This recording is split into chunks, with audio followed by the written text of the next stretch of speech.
South ఇండియాలోనే అతి తక్కువ ధరలకి రత్నాలనందించే ఏకైక సంస్థ 6JVR. నమస్తే, నేను Keshav. Welcome to Suman TV. ఆంధ్రప్రదేశ్లో రాజకీయాలు ఏ విధంగా ఉండబోతున్నాయి? కొత్త ప్రభుత్వం ఇంకా ఏర్పడలేదు. రెడ్ బుక్ ఎఫెక్ట్ అప్పుడే కనిపిస్తుంది అనేటువంటి ప్రచారం మొదలైంది. మరోవైపు ఆపద్ధర్మ సీఎంగా ఉన్నటువంటి జగన్మోహన్ రెడ్డి రాష్ట్రంలో శాంతి భద్రతలపైన ఆందోళన వ్యక్తం చేస్తున్నారు. సో కూటమి గెలుపు ఎటువంటి భరోసాను ఇవ్వబోతుంది ఆంధ్రప్రదేశ్ ప్రజలకైన అంశాలను విశ్లేషించేటువంటి ప్రయత్నం చేద్దాం. మనతో పాటు ఉన్నారు తెలుగుదేశం పార్టీ వాణిజ్య విభాగం వైస్ ప్రెసిడెంట్ కిరణ్ కల్వాల. కిరణ్ గారు, ఆల్రెడీ రియాక్షన్స్ స్టార్ట్ అయినాయి. కొన్ని చోట్ల టీడీపీ నాయకులు, కొంతమంది కార్యకర్తలు ఇళ్లకి వెళ్ళి మరీ నిరసన తెలుపుతున్నారు. సో అక్కడక్కడ జరుగుతున్నటువంటి సంఘటనలు కొంత ఆందోళన కలిగిస్తున్నాయని జగన్మోహన్ రెడ్డి గారు ఒక ట్వీట్ చేశారు. ఏంటి, ఆంధ్రప్రదేశ్లో మళ్ళీ ఒకరి కక్షల పరంపర పూర్తయింది, మరొకరి కక్షల శకం మొదలవుతుందని అనుకోవాలా? అంటే ముందుగా మనం చెప్పాల్సింది, ఇవన్నీ నేర్పించింది ఎవరంటే ఫస్ట్ ఇవన్నీ స్టార్ట్ చేసింది ఎప్పుడు స్టార్ట్ అయినాయి, ఇప్పుడు ఎందుకు జరుగుతున్నాయి అంటే గతంలో జరిగినప్పుడే జగన్మోహన్ రెడ్డి గారి ప్రభుత్వం ఆ రోజునే వాటిని మొదట్లోనే తుంచేస్తే ఈ రోజు ఇంత దాకా వచ్చేది కాదండి. అలా కాకుండా ప్రజలు ఒక్కసారి అధికారం ఇస్తే అధికారాన్ని పక్కన పెట్టి కంప్లీట్గా అధికార దుర్వినియోగం చేస్తూ పోలీస్ ఆఫీసర్ల దగ్గర నుండి ఐఏఎస్ ఆఫీసర్ల దగ్గర నుండి ప్రతి ఒక్కరిని, అంటే ప్రతిపక్ష పార్టీల మీద దాడులు చేయటం, ప్రతిపక్ష పార్టీలని నోరు నొక్కేయటం, ఇవన్నీ చేసింది ఎవరు? జగన్మోహన్ రెడ్డి. అంటే ఈ 2 రోజులకే జగన్మోహన్ రెడ్డి ఇలా మాట్లాడుతుంటే అసలు రేపు 5 ఏళ్ళు ప్రతిపక్షం ఎలా ఉంటాడు జగన్మోహన్ రెడ్డి? ఎందుకంటే ఇప్పుడు ఇవి ప్రతీకారం అనుకోవాలా? కొడాలి నాని ఇంటి దగ్గరికి వెళ్ళారు, ప్రతీకారం కాదండి. రాజకీయాల్లో శాశ్వత మిత్రులు, శాశ్వత శత్రువులు ఎవరు ఉండరు. ప్లస్ ఒకటి, కక్ష పూరిత ధోరణి వ్యవహరించింది జగన్మోహన్ రెడ్డి ప్రభుత్వం. గతంలో అనేక ప్రభుత్వాలు వచ్చినాయి. నేను తెలుగుదేశం పార్టీ కాబట్టి 83 నుండి చెప్తాను. ఓకే, ఎన్టీ రామారావు గారి ప్రభుత్వం వచ్చింది, తర్వాత మళ్ళీ కాంగ్రెస్ వచ్చింది, మళ్ళీ టీడీపీ వచ్చింది, మళ్ళీ కాంగ్రెస్ వచ్చింది. ఇలాంటి విద్వేషపూరిత వాతావరణం ఏ రోజు లేదు. గతంలో చంద్రబాబు నాయుడు గారు ముఖ్యమంత్రిగా చేసినా, లేకపోతే రాజశేఖర రెడ్డి ముఖ్యమంత్రి చేసినా, అంతకుముందు కొట్ల విజయభాస్కర్ రెడ్డి గారు చేసినా, ఎన్టీ రామారావు గారు చేసినా, ఇలాంటి కక్షపూరిత వాతావరణం ఏ రోజు లేదు. దీన్ని పెంచి పోషించింది జగన్మోహన్ రెడ్డి. ఎందుకంటే దీనికి ఆద్యుడు జగన్మోహన్ రెడ్డి. ఆ రోజునే గనక జగన్మోహన్ రెడ్డి తన అనుచరులను కనుక కట్టడి చేయగలిగితే ఈరోజు ఈ పరిస్థితి ఉండేది కాదు. ప్లస్ ఒకటి, ఈ జగన్మోహన్ రెడ్డి పతనానికి ముఖ్య కారకుడు సజ్జల రామకృష్ణారెడ్డి. అంటే రాజకీయాలకి ఎటువంటి సంబంధం లేని వ్యక్తి, రాజకీయ అనుభవం లేని వ్యక్తి, ప్రభుత్వ పాలన గురించి కనీస అవగాహన, విషయ పరిజ్ఞానం లేని వ్యక్తి జగన్మోహన్ రెడ్డికి ఒక షాడో సీఎంగా ఉండి ఈ రోజున జగన్మోహన్ రెడ్డి పక్కదోవ పట్టడానికి కూడా ప్రధాన కారకుడు. ఈ రోజున జగన్మోహన్ రెడ్డి మీద జరుగుతున్న దాడులకు కూడా బాధ్యుడు సజ్జల రామకృష్ణారెడ్డి. కానీ అంటే ఇప్పుడు అధికారం మీ చేతిలోకి వస్తుంది, ఇంకా ప్రమాణ స్వీకారం కూడా జరగలేదు. ఇలాంటి ఘటనలు జరిగినప్పుడు కూటమికి కానీ ఏర్పడబోయేటువంటి ప్రభుత్వానికి కానీ కొంత ఇబ్బందికరమైనటువంటి సందర్భం కాదా? అస్సలు లేదండి. ఎందుకంటే మీరు ఇక్కడ జరిగేది చూస్తే గతంలో జగన్మోహన్ రెడ్డి ఒక 6-7 టీం తయారు చేశాడు. గుడివాడ గుట్కా నానిని, వల్లభనేని వంశీని, పేరుని నాని, రోజా, అంబటి రాంబాబు, అనిల్ కుమార్ యాదవ్, ఈ 6 అచ్చోసిన ఆంబూతుల్లాగా రాష్ట్రం మీద వదిలేశాడు. అంటే రాష్ట్రం మీద కూడా కాదు, చంద్రబాబు నాయుడు గారి మీద, అలానే లోకేష్ గారి మీద, అలానే భువనేశ్వర్ గారి మీద. వాళ్ళు మాట్లాడిన భాష ఏంటండి? వారి కుటుంబంలో లేడీస్ ఉన్నారు కదా, వారికి కుటుంబాలు ఉన్నాయి కదా, వారికి భార్యలు ఉన్నారు కదా. ఏ రోజన్నా తెలుగుదేశం పార్టీ, ఏ రోజన్నా వైకాపా నాయకుల భార్యల మీద కామెంట్ ఏ రోజన్నా చేయటం విన్నారా? చేయరు వాళ్ళు. ఎందుకంటే మాకు మొదటి నుండి క్రమశిక్షణ అనేది తెలుగుదేశం పార్టీ పెట్టిన పేరు. అలాంటిది ఆ రోజు వల్లభనేని వంశీ మాట్లాడిన భాష ఏంటండి అది? అంటే ఒక రాష్ట్రానికి చెప్పినటువంటి పేర్ల లిస్ట్ అంతా ఒక డిస్కషన్ జరుగుతుంది. రెడ్ బుక్ ఓపెన్ అయింది. ఆ రెడ్ బుక్లో ఉన్న వాళ్ళందరి మీద అందులో అధికారులు ఉన్నారు, రాజకీయ నాయకులు ఉన్నారు, కొంతమంది వెన్నుపోటుదారుల జాబితా కూడా అందులో ఉంది. ఇట్లాంటి చర్చలన్నీ జరుగుతుంది. ఏంటి ఇవన్నీ రెడ్ బుక్లో రాసినటువంటి పేర్ల? అది ఇప్పుడు జరుగుతున్న దాడులకి రెడ్ బుక్కి ఇంకా రెడ్ బుక్ ఓపెన్ చేయలేదండి. ఇంకా ఓపెన్ కాలేదు. ఓపెన్ కాలేదు. అసలైన రెడ్ బుక్ ఓపెన్ చేస్తే చాలామంది తిమింగలాలు, జలగలు ఇవన్నీ బయటకు వస్తాయండి. ఇవి జస్ట్ స్మాల్ ఫిషెస్. ఇవి కొడాలి నాని, వల్లభనేని వంశీ, చిన్న చేపలు. ఆల్రెడీ 3 అధికారుల్ని సీఎంఓ నుంచి వాళ్ళని బదిలీ చేశారు. కొంతమంది అధికారులు సెలవు పైన వెళ్ళిపోతున్నారు. ఏంటి ఇంటెలిజెన్స్ చీఫ్ లీవ్ లెటర్ పెట్టారు, మళ్ళీ క్యాన్సిల్ చేసుకున్నారు. అనూహ్యంగా జవహర్ రెడ్డి గారు లీవ్ పెట్టేశారు ఏకంగా. కొత్త సీఎస్ వచ్చి వీళ్ళందరూ గత ప్రభుత్వంలో జగన్మోహన్ రెడ్డి తొత్తులుగా వ్యవహరించి ప్రతిపక్ష పార్టీలకి అంటే వ్యతిరేకంగా పనిచేస్తూ రాష్ట్రాన్ని అధోగతి పాలు చేయటంలో వీళ్ళందరూ కీలకమైన పాత్రలు పోషించారండి. ఒక ఐఏఎస్ అంటే ఒక ఐపీఎస్ అంటే ఐఏఎస్ పరిపాలనలోనూ ఐపీఎస్ శాంతి భద్రతల విషయంలోనూ రాష్ట్రాన్ని కాపాడవలసిన బాధ్యత వీళ్ళదే. అలాంటిది వీళ్ళు వాళ్ళ సర్వీస్ చేయకపోగా వాళ్ళ వృత్తిని సరిగ్గా చేయకపోగా ఒక అధికార పార్టీ అంటే ముఖ్యమంత్రికి అడుగులకి మడుగులొద్దారు. ఈ రోజున జగన్మోహన్ రెడ్డి చేసిన ప్రతి తప్పులోనూ వీళ్ళ పాత్ర ఉంది. ఓకే, మీకు ఒకటి విషయం ఏంటంటే రాష్ట్రానికి సీఎంగా ఎవరున్నా వెనకుండి నడిపించేది పాలన నడిపించేది ఐఏఎస్ ఐపీఎస్లే. రాష్ట్రాన్ని కాపాడేది శాంతి భద్రతలు విఘాతం కలగకుండా చూసేది ఐపీఎస్లే. ఐఏఎస్లు కూడా అదే. ఒక రాష్ట్రానికి ఇన్కమ్ రావాలన్నా పెట్టుబడులు రావాలన్నా ఒక పవర్ పాయింట్ ప్రజెంటేషన్ చేయాలన్నా విదేశాలకి వెళ్ళి పెట్టుబడులను ఆహ్వానించాలన్నా ఈ ఐఏఎస్లది కీలక పాత్ర. అలాంటిది వీళ్ళు అది చేయకపోగా రాష్ట్రాన్ని ముందుండి నడిపించాల్సింది పోగా ఐఏఎస్లో గత ప్రభుత్వంలో చంద్రబాబు నాయుడు గారి ప్రభుత్వంలో కూడా వాళ్ళే కీలక పాత్రధారులు. ఇప్పుడు జవహర్ రెడ్డి గారు ఐటీ మినిస్టర్ ఆ రోజున అదే అంటుంది, నాయకుడు మంచివాడైతే ఐఏఎస్లు కూడా కరెక్ట్ దారిలో వెళ్తారు. ఆ రోజు చంద్రబాబు నాయుడు గారు వాళ్ళని ఒక ఐఏఎస్గానే చూశారు, కానీ వాళ్ళని ఏ విధంగానూ ఆయనకు అనుకూలంగా మలుచుకోలేదు.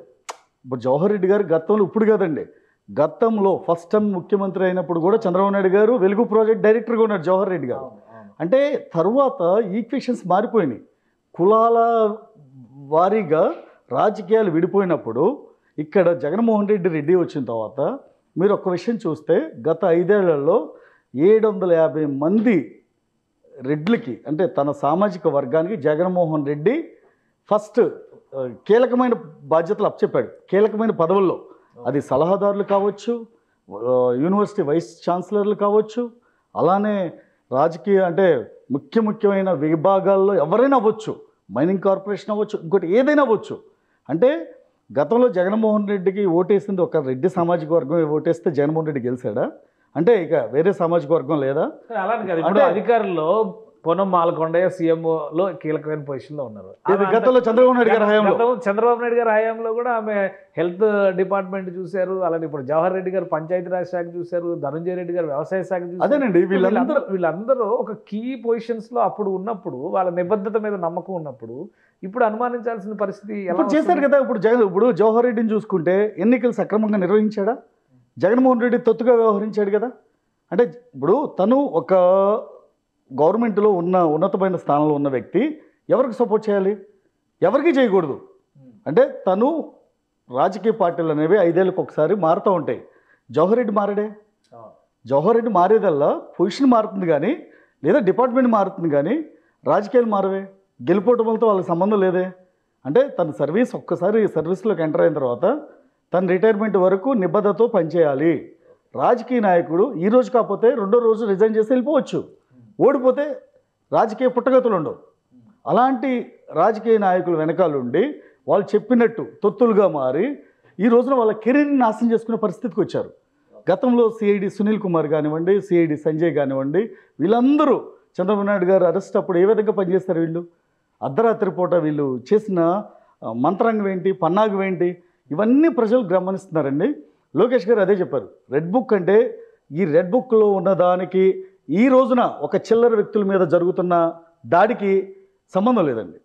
ఇదేంటంటే రెడ్ బుక్ అనేది ఎవరైతే అవినీతి పరులు ఉంటారో, ఎవరైతే రాజకీయంగా నాయకులు కొంతమంది అంటే అవినీతి చేశారో వాళ్ళు ముఖ్యంగా లోకేష్ గారు దాంట్లో లిస్టులో రాశారు రెడ్ బుక్ అంటే అంతేగాని ఈ చిల్లర నాయకులు కొడాలి నాని, వంశీ మీద దాడుల్ని వీళ్ళ స్థాయి రెడ్ బుక్ లో చేరే స్థాయి కాదండి. వీళ్ళది ఎక్కువ అఫీషియల్సే ఉన్నారంటారా రెడ్ బుక్? అఫీషియల్స్ లో ఉన్నారు. ఎవరైతే రాజకీయ నాయకులు అవినీతి చేశారో వాళ్ళు ఉన్నారు. కోటాను కోట్లు దండుకున్న వాళ్ళు ఉన్నారు.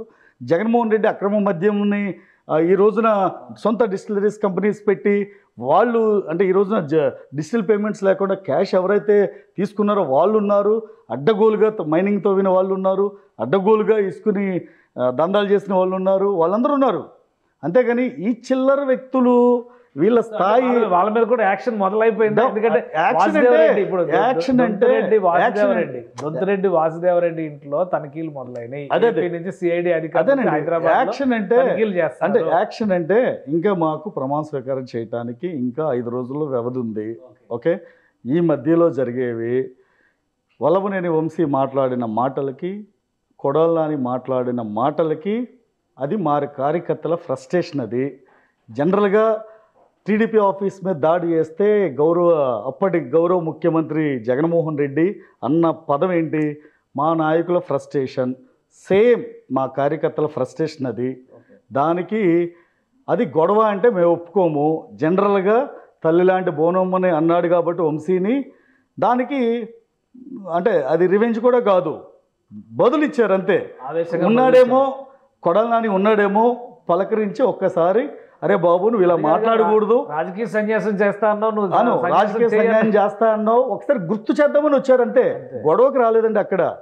గొడవకు రాలా. అక్కడ మా వాళ్ళు సంబరాలు చేసుకుంటూ బాణసంచా కాలుస్తూ ఒక్కసారి కొడాలి నానికి తెలుగుదేశం పార్టీ గెలిస్తే రాజకీయ సన్యాసం చేస్తా అన్నావు కదా, ఒక్కసారి గుర్తు చేసిపోదామని వచ్చారు అంతే. అలానే వల్లభనేని వంశీని కూడా ఈ రోజున దాడి ఇలాంటివన్నీ టీవీ నెలలోనూ వేరే పత్రికల్లో టీవీలో చూస్తున్నాం. అదేంటంటే దాడి కాదండి అక్కడ. ఎందుకంటే వాళ్ళు అడ్డగిస్తే దానికి ఇప్పుడు ఎవరైనా మన మీదకి వచ్చినప్పుడు మనం ఎదురు తిరగడం అనేది సర్వసాధారణం.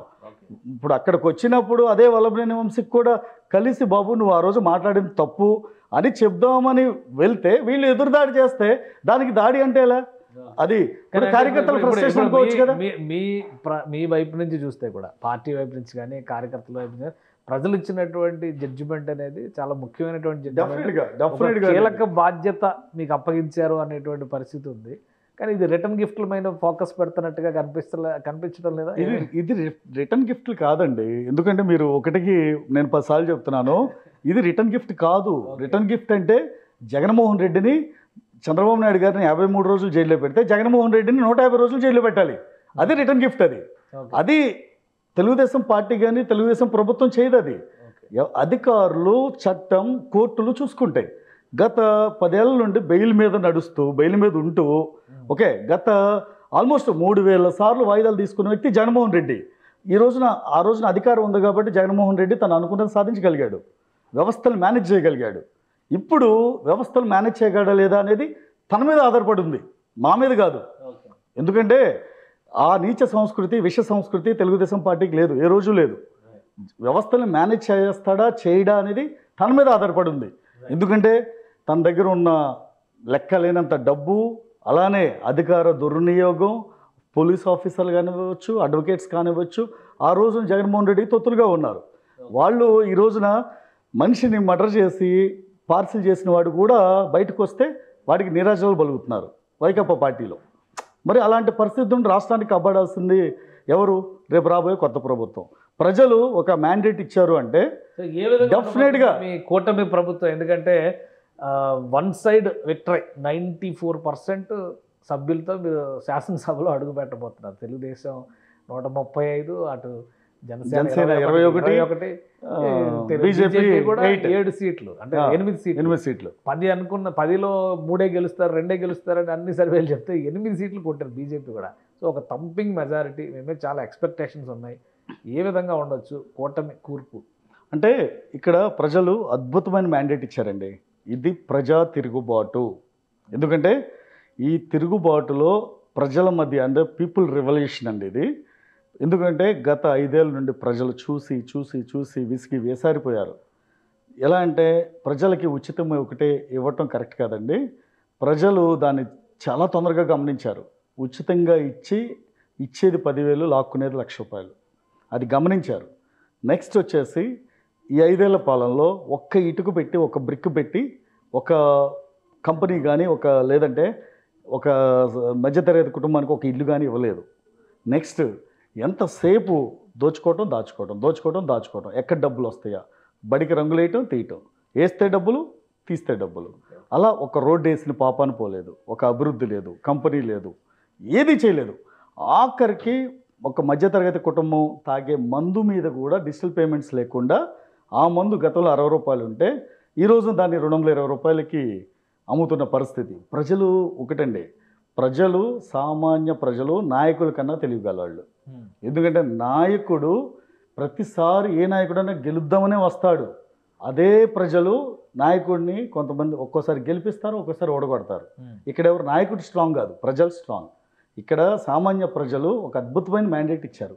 ఇది బయటికి ఎక్కడా కనిపించకుండా, అంటే వాలంటీర్ వ్యవస్థ ఉన్నా కూడా ప్రజలు బయటికి తెలియకుండా ఓటు ఎవరికి వేస్తారో లాస్ట్ వరకు ఎవరికి తెలియదండి. సస్పెన్స్ మెయింటైన్ చేశారు. ఎక్కడ వేసానని బయటికి కూడా రాలేదు. ఓకే, తీరా చూస్తే ప్రతి ఒక్కరూ, అంటే జగన్మోహన్ రెడ్డి అదే చెప్పాడు లాస్ట్ వరకు, మీరు రేపు పోలింగ్ స్టార్ట్ అవుతుంది 5 గంటలకు ప్రెస్ మీట్ పెడితే అదే చెప్పాడు. 4 గంటల నుండి 9 గంటల వరకు పడిన పోలింగ్లో వైకాపాకి పడ్డాయి ఓట్లు అని. అదే 7 గంటలకి సజ్జల రామకృష్ణారెడ్డి చెప్పాడు, రేపు పొద్దున్న 10:30 గంటలకి సెలబ్రేషన్స్కి సిద్ధం కండి అని. అంటే వాళ్ళు ఏ విధంగా ట్రాన్స్లో ఉన్నారంటే, మనం ఇచ్చే సంక్షేమం, అంటే జగన్మోహన్ రెడ్డి మొన్న పోలింగ్ అయిపోయిన తర్వాత రిజల్ట్ వచ్చిన తర్వాత మాట్లాడిన ఫస్ట్ ప్రెస్ మీట్ చూస్తే తను ఎంతసేపు అక్క చెల్లెమ్మలకి ఇది ఇచ్చాను, అవ్వతాతలకి ఇది ఇచ్చాను, అమ్మఒడి ఇది ఇచ్చాను, లేదంటే రైతన్నకి ఇది ఇచ్చాను అని చెప్తున్నాడే కానీ ఎక్కడ నేను ఇది చేశాను, అభివృద్ధి చేశాను, నాకు దీన్ని చూసి ఓటేయండి అని చెప్పలా. అంటే సంక్షేమానికి ఆద్యుడు జగన్మోహన్ రెడ్డి కాదు. అక్కడ ఫస్ట్ గుర్తుపెట్టుకోవాల్సిన జగన్మోహన్ రెడ్డి సంక్షేమానికి ఆద్యుడు జగన్మోహన్ రెడ్డి కాదు. ఈ రోజున అధికారం మీకు ఇచ్చినా నాకు ఇచ్చినా సంక్షేమం అనేది అలా కంటిన్యూ అయిపోద్ది. అసలు కూటమిలో కూర్పు ఎలా ఉండబోతుంది? ఎందుకంటే ఇప్పుడు 3 పార్టీలు ఏ విధంగా ముందుకు వెళ్ళబోతున్నాయి. లోకేష్ గారు మినిస్ట్రీలోకి వస్తారా, పవన్ కళ్యాణ్ గారు ఏ పాత్ర పోషిస్తారు అంటే ఒకటి ఆసక్తి ఉన్నట్టు. అంటే ఒకటి పొత్తు మొదలైన దగ్గర నుండి అసలు పొత్తు ఎలా సర్దుబాటు అవుతుందా అని ఒక సందిగ్ధత, ఒక ఆలోచన ప్రజలకి, అలానే మీడియాకి అయితే అటెన్షన్ ఉంది. ఇలానే ఇప్పుడు పొత్తు కన్ఫర్మ్ అయింది. పొత్తు కన్ఫర్మ్ అయిన తర్వాత ఎవరికెన్ని సీట్లోనే అదొక టెన్షన్, అది అయిపోయింది. అయిపోయిన తర్వాత లాస్ట్ వరకు వీళ్ళు ముగ్గురు కలిసి ఉంటారా అన్నది కూడా టెన్షనే. అది అయిపోయింది. ముగ్గురు 3 పార్టీలు అనుకున్న విధంగా గెలిచాం. అలానే ఈ రోజున కూర్పు కూడా అలాగే ఉంటుందండి. ఇందులో ఎవ్వరు మాకు ఇది కావాలి, మాకు అది కావాలి అనేది. లోకేష్ గారు మినిస్ట్రీలోకి రారు, పార్టీ మీదే దృష్టి పెడతారు. పవన్ కళ్యాణ్ గారు మంత్రి పదవి తీసుకోరు, ప్రధాన ప్రతిపక్ష పాత్ర పోషిస్తారు. ఇవన్నీ జరుగుతున్నాయి. అంటే ఒకటండి, అంటే ఆయన మంత్రివర్గంలో రావాలా వద్దా అనేది ఆయన వ్యక్తిగత వ్యవహారం. ఆల్రెడీ మా నాయకుడు చంద్రబాబు నాయుడు గారు లేదు నువ్వు రావాలి, పలానా శాఖ తీసుకోవాలంటే డెఫినెట్గా తీసుకుంటారు. ఇప్పుడున్న పరిస్థితుల్లో పార్టీని మరొక 20-25 సంవత్సరాలు కాపాడుకోవాలంటే లోకేష్ గారి నాయకత్వం అవసరం. మొన్న యువగలంతో నారా లోకేష్ గారు అంటే ఏంటో ప్రజలకు తెలిసింది. జగన్మోహన్ రెడ్డి ఈ రోజున లోకేష్ని అంటే ఎలా క్యారెక్టరైజేషన్ చేశారో పప్పు అని ఈరోజు నిప్పు రవ్వలాగా తయారైపోయి జగన్ కొంపకి నిప్పు పెట్టేశాడు. ఇది అందరూ గమనించాలి. ఏ రోజైతే పప్పు అని తనకి క్యారెక్టరైజేషన్ చేశారో, తన 6 ఇందాక చెప్పిన లిస్టులో ప్రతి ఒక్కరు చేశారో, ఈ రోజున అదే పప్పు ఈ రోజున జగన్మోహన్ రెడ్డి కొంపకి నిప్పు పెట్టాడు. అంటే ఇంతకన్నా లోకేష్ స్టామినా ఏంటి, స్టెబిలిటీ ఏంటి అనేది చెప్పాల్సిన అవసరం లేదు. నెక్స్ట్ తర్వాత రాబోయే 25 ఏళ్ళు పార్టీని అంటే అధికారంలో ఉంటుంది అనడానికి ఈ రిజల్టే నిదర్శనం. మరొక పార్టీ అనేది ఏపీలో రావడానికి అవకాశం లేదు. రేపొద్దు జగన్మోహన్ రెడ్డి రేపు ఎన్నికల దాకా అంటే తన పార్టీని నడుపుతాడన్న గ్యారంటీ కూడా లేదు. ఎందుకంటే ఉన్న 11 మంది ఆల్రెడీ 5 పక్క చూపులు చూస్తున్నారు. వాళ్ళు కూడా లాగేస్తున్నారు. మేము లాగటం కాదు ఆల్రెడీ 5. ఎందుకంటే మొన్న మేకపాటి చంద్రశేఖర్ రెడ్డి గారు మీరు వినే ఉంటారు. అసలు వీడెవడు మాట్లాడేది, సజ్జల రామకృష్ణ గారు గ్రాఫ్ చూశాడంట, వీడికి ఒక గ్రాఫ్ వాడికి ఒక గ్రాఫ్ అని జగన్మోహన్ రెడ్డిని అడ్డంగా చీల్చి చెండాడేశాడు. అంటే వాళ్ళ నాయకుల మధ్య ఇంత వ్యతిరేకత ఉంది జగన్మోహన్ రెడ్డి అంటే. నిన్న చూస్తే జగన్మోహన్ రెడ్డి దగ్గరికి వెళ్ళి కలిసినప్పుడు కూడా వాళ్ళల్లో ఒక భయం, ఆందోళన. ఎందుకంటే వాళ్ళు ఏ రోజైతే జగన్మోహన్ రెడ్డిని నాయకుడిగా యాక్సెప్ట్ చేయలేదో ఆ రోజే జగన్మోహన్ రెడ్డి ఫెయిల్ అయిపోయాడు. కాకపోతే ఏ రోజు ఇంతవరకు జగన్మోహన్ రెడ్డి ఉన్న 151 మంది ఎమ్మెల్యేలు కనీసం 50% జగన్మోహన్ రెడ్డిని ఒకసారి కూడా కలవలేదు. అంటే అది జగన్మోహన్ రెడ్డి నియంత పాలనకు అదొక అంకురార్పణ. అది ఆ విధంగా ప్రతి ఒక్కరిని అంటే ఆయన వంచింది ప్రజలనే కాదండి, వాళ్ళ నాయకుల్ని అందరినీ ఈ రోజున అభివృద్ధి చెందుతున్న రాష్ట్రాన్ని గాడిలో పెట్టాల్సిన బాధ్యత జగన్మోహన్ రెడ్డి మీద ఉంటే ఆ అభివృద్ధిని పక్కన పట్టేసి కంపెనీలను తరిమి కొట్టేసి ఆఖరికి అశ్లీల నీళ్ళ చిత్రాలు చూసే హిందూపూర్ ఎంపీ గోరంట్ల మాధవన్ కానీ ఎవరి మీద యాక్షన్ తీసుకోవాలా. ఇలా మ్యాండేట్ ప్రజలు ఆ రోజు మ్యాండేట్ జగన్మోహన్ రెడ్డికి ఇస్తే కలిపి ఒక సమాధానం ప్రజలు చెప్పేశారు. ఈ 5 ఏళ్లకి సంబంధించినటువంటి బాధ్యతలో కొనసాగింపుగా ప్రారంభంగా మీరేం చేయబోతున్నారు? మాకు ఫస్ట్ అమరావతిని డెవలప్ చేయాల్సిన అభివృద్ధి చేయాల్సిన బాధ్యత తెలుగుదేశం పార్టీ మీద ఉంది. నెక్స్ట్ పోలవరం, నెక్స్ట్ అభివృద్ధి. అంటే మేము ఉచితం ఇవ్వటమే కాదు, మేమిచ్చే ఆపర్చునిటీస్ని క్రియేట్ చేయటం. ఒకరోజు ఉచితంగా 10,000 ఇస్తే ఆ 10,000 ఆ రోజుతోనే అయిపోద్ది. అలా కాకుండా ఒక యువతకి, నిరుద్యోగ యువతకి కానివ్వండి, ప్రతి కుటుంబానికి ఒక ఆపర్చునిటీ క్రియేట్ చేస్తే అది లైఫ్ లాంగ్ ఉంటుంది. ఎందుకంటే ఉద్యోగం అనేది ఆపర్చునిటీ. ఓకే, 10,000 ఇవ్వటం అనేది జస్ట్ ఊరికే కంటి తుడుపు. ఇటు ప్రజలకి కంటి తుడుపు కావాలా, ఆపర్చునిటీ కావాలా. ఆపర్చునిటీ రావాలి అంటే కంపెనీలు రావాలి, అభివృద్ధి చేయాలి. ఆ విధంగా తెలుగుదేశం పార్టీ దృఢ సంకల్పంతో పనిచేస్తుంది. అలానే రేపొద్దున అభివృద్ధి ఒక పక్కన సంక్షేమం. ఎందుకంటే ఇవి 2 కళ్ళలాగా మొదటి నుండి మా నాయకులు ప్రజల్లో ఉన్నారు. ఆర్థిక భారం చాలా ఎక్కువ ఉంది. మరి ఎందుకంటే 14 లక్షల కోట్ల అప్పు ఎవరు తీర్చాలి? అది ఎవరి మీద పడుతుంది భారం? ఎవరికి సంబంధం? అది రాష్ట్ర ప్రజలదే. చంద్రబాబు నాయుడు గారు అంటే రేపొద్దున ముఖ్యమంత్రి అయిన తర్వాత ఒక్కొక్క మెట్టు ఎక్కుతూ ఇటు అభివృద్ధి చేస్తూ అప్పుల్ని తీర్చుకుంటూ ముందుకెళ్లాల్సిన బాధ్యత ఆయన మీద ఉంది.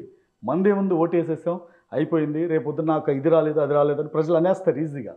దానికి ఎంత నిబద్ధతతో పనిచేయాలి అంటే చంద్రబాబు నాయుడు గారు ఒక్కటే కాదు, క్యాబినెట్ కానివ్వండి, మంత్రులు కానివ్వండి, ఎమ్మెల్యేలు కానివ్వండి, ప్రతి ఒక్కరు. ఎందుకంటే రాష్ట్రాన్ని ఆర్థిక ఉగ్రవాద రూపంలోకి తీసుకెళ్ళిపోయాడు జగన్మోహన్ రెడ్డి. ఎందుకంటే 14 లక్షల కోట్లు అంటే ఇట్స్ నాట్ ఏ జోక్. కేంద్రం నుంచి మీరు అనుకున్న సహకారం లభిస్తుందా ఇప్పుడు ఉన్నటువంటి పారామీటర్స్? ఎందుకంటే కేంద్రంలో కూడా టీడీపీ డెఫినెట్గా రండి. అదే చంద్రబాబు నాయుడు గారు 6 నెలల క్రితం ఎలా ఉన్నారు, అదే చంద్రబాబు నాయుడు గారు 6 నెలల తర్వాత ఎక్కడున్నారో ప్రజలందరికీ తెలుసు, అలాగే మీడియాకి తెలుసు. ఈ రోజున చంద్రబాబు నాయుడు గారు కేంద్రంలో ఒక కీ రోల్ పోషిస్తున్నారు. అలానే రేపొద్దున పోలవరం విషయంలో కానివ్వండి, రాజధాని విషయం, అమరావతి విషయంలో కానివ్వండి, డెఫినెట్గా కేంద్ర సపోర్ట్ ఉంటుందని మేము 100% నమ్ముతున్నాం. అలానే నరేంద్ర మోడీ గారు ఈసారి గతంలో జరిగిన తప్పుల్ని మరొకసారి చేస్తారని మేము అనుకోవట్లేదు. ఈ రోజున కేంద్రానికి తెలుగుదేశం పార్టీ అవసరం, తెలుగుదేశం పార్టీ సపోర్టు కావాలి. ఆ విధంగా చూస్తే రేపొద్దున కేంద్రం డెఫినెట్గా రాష్ట్రానికి నిధులు మంజూరు చేయడంలో కానివ్వండి, రైల్వే జోన్ కానివ్వండి, పోలవరం కానివ్వండి, అమరావతి అభివృద్ధి చేయటంలో కీలక పాత్ర పోషిస్తుందని మేము నమ్ముతున్నాం. అలానే రేపొద్దున జనసేన, టీడీపీ, బీజేపీ కూటమి ఇలానే మళ్ళీ 2029 ఎన్నికలకు వెళ్తే మరొకసారి 164 సీట్లు కాదండి, 172 సీట్లు ఇచ్చినా ఆశ్చర్యపడవసరంలా. జగన్మోహన్ రెడ్డి కూడా గెలుస్తాడో లేదో గ్యారెంటీ లేదు. ఎందుకంటే ఈ ప్రజా సంక్షేమాన్ని కనుక చేస్తే డెఫినెట్గా ప్రజలు అద్భుతమైన మ్యాండేట్ ఇస్తారా అనడానికి నిదర్శనం ఈ ఎన్నికలండి. రైట్. థ్యాంక్ యూ కిరణ్ గారు, మీ అభిప్రాయాలు తెలియజేసినందుకు. ఇది ఆంధ్రప్రదేశ్లో కొత్తగా ఏర్పడబోయేటువంటి ప్రభుత్వం ఒక విజన్తో ముందుకెళ్ళబోతుందని కిరణ్ గారు చెప్తున్నారు. అలానే ఇప్పుడు జరుగుతున్నటువంటి సంఘటనలు కేవలం కార్యకర్తల అసహనం నుంచి వచ్చినటువంటి సంఘటనలు మాత్రమేనని, దీనికి పార్టీ తీసుకునేటువంటి ఒక ఐడియాలజికల్ నిర్ణయాలు ఎట్టి పరిస్థితుల్లో కావాలి, రెడ్ బుక్లో ఉన్నటువంటి కీలక అంశాలు ఇంకా ఓపెన్ కాలేదంటున్నారు కిరణ్ గారు. అలానే అందులో ఉన్నటువంటి అధికారులు ఎవరైతే కర్తవ్యాన్ని మీరి పనిచేసి ఉన్నారో అటువంటి వారి వలన ప్రజా సంక్షేమానికి కనుక నష్టం జరిగితే ఖచ్చితంగా దానిపైన నిర్దిష్టమైన చర్యలు కొత్త ప్రభుత్వం తీసుకుంటుందని ఆయన స్పష్టం చేస్తున్నారు. ఇది special discussion. Keep watching. Suman టీవీలో మీ పర్సనల్ అండ్ బిజినెస్ ప్రమోషన్స్ కోసం కింది నెంబర్కి కాంటాక్ట్ చేయండి.